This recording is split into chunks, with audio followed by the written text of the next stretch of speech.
parking lot can look full and still disappoint its owner. You drive past at noon. Cars are everywhere.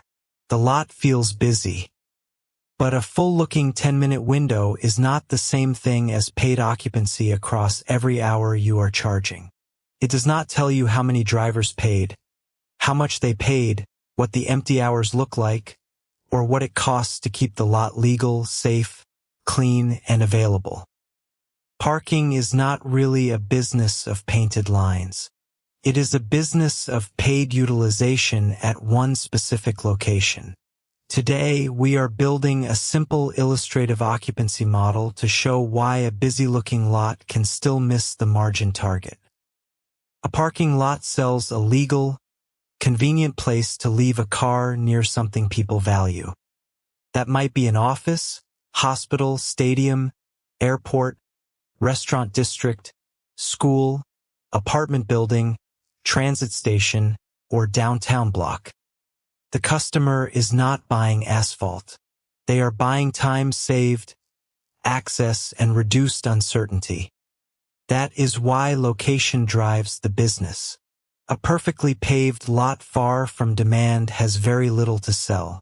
A modest lot next to durable demand may have real pricing power. The basic revenue model is simple. Paid spaces multiplied by paid hours multiplied by average paid occupancy, multiplied by the realized rate. But every one of those variables can be weaker than it looks from the street. Every number in this example is an estimate for education, not a forecast for a particular lot. Imagine 40 paid spaces. The lot charges for 10 hours each day. Assume a realized average rate of $4 per hour and an average paid occupancy of 60%. 40 spaces times 10 paid hours times 60% occupancy times $4 produces $960 in illustrative gross daily parking revenue. Now change only one number.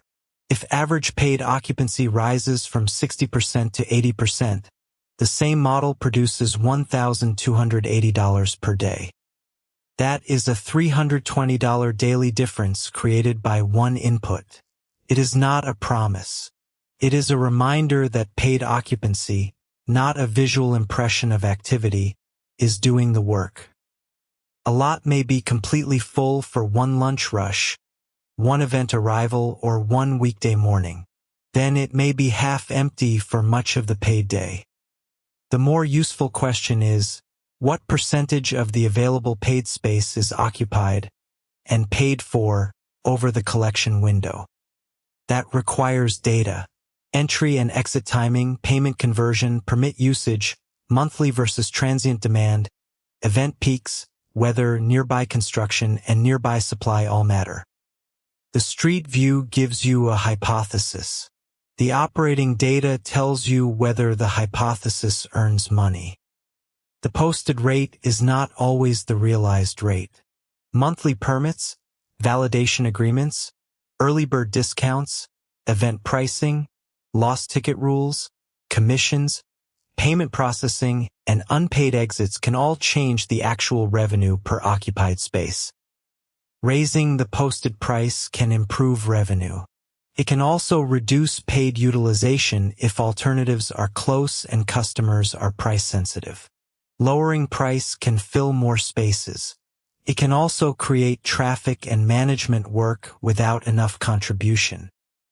The operator is balancing rate, occupancy, demand timing, and customer behavior rather than searching for one magic price. The first hidden bill is the site itself. Land or lease cost, access, drainage, paving, markings, signs, and lighting can make a small lot capital intensive before the first paid vehicle arrives.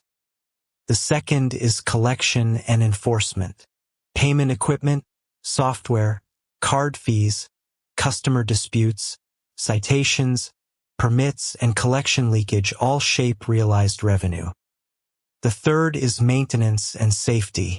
Repairs, cleaning, utilities, insurance, property taxes, snow and ice removal where relevant, landscaping, security, and rent or lease payments all belong in a real cost model. The fourth is competition.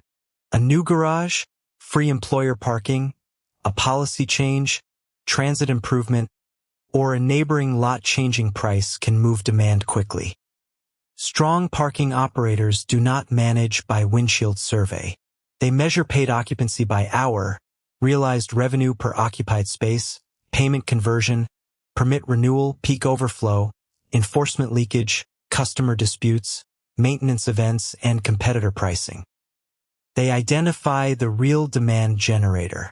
Is the lot serving commuters, staff, visitors, residents, event traffic, or a mix? Each group has different arrival times, price sensitivity, and alternatives. They test changes cheaply when possible. A time-based rate, validation agreement, permit tier, clearer signage, or a better payment flow. And they compare the result to the cost of the site, not just last month's gross receipts. Paid parking can be a durable local business when a site sits near reliable demand. Paid utilization stays healthy through the actual collection window, rates hold, collection works, and the cost base is disciplined. It can be a weak business when the lot only appears full at peaks. Free alternatives are close, payment conversion leaks, repairs accumulate, or the lease requires an occupancy level the site cannot support. The visible product is the parking space. The real business is paid occupancy, realized rate, and control of the hidden bills. Before you buy any small business story, put it through the free one-page margin map. It helps identify the revenue engine, hidden bill, break-even model, and fastest cheap test. The link is on the channel profile. Next, Main Street Margins is breaking down where dumpster rental utilization can quietly go wrong.